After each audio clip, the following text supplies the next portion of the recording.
Just want to take a couple minutes with you today to look at 3 more verses from Genesis 44. And it says in verse 11, "They all quickly took their sacks from the backs of their donkeys and opened them. The palace manager searched the brothers' sacks from the oldest to the youngest, and the cup was found in Benjamin's sack," the last one.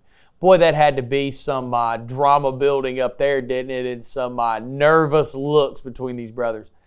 Verse 13, it says, "When the brothers saw this, they tore their clothing in despair. Then they loaded their donkeys again and returned to the city."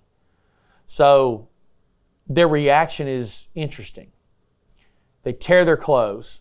This is a sign of grief and mourning in this culture. You know, this is the sackcloth and ashes moment for them.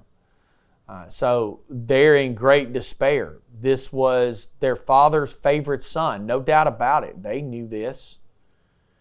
And here they are faced with Benjamin living a life of slavery, and they tear their clothes over it.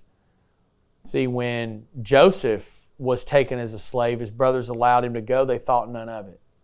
They, remember, sat down and ate a meal while Joseph begged for his life.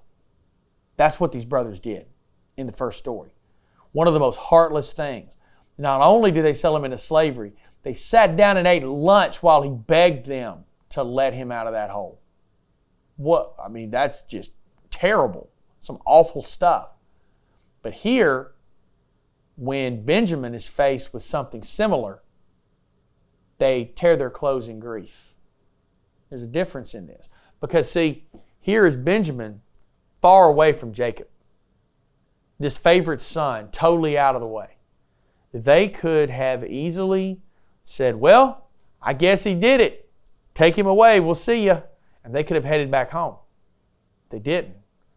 The Bible actually tells us here, they loaded everything back up and they returned to the city. They went back. They went back with Benjamin.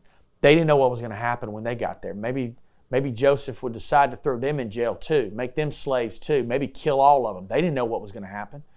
They had no way to prove Benjamin's innocence. The cup was found there. They were never going to convince these Egyptians. They could have walked away.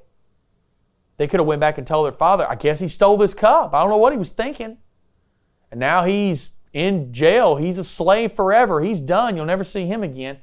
They went back. See, this is, once again, that last phase of this test of bringing these brothers to repentance and changing their hearts. And here we see already, put in the same exact situation pretty much, they have a different approach. Grief and following him, not knowing, going back to that city, what will happen.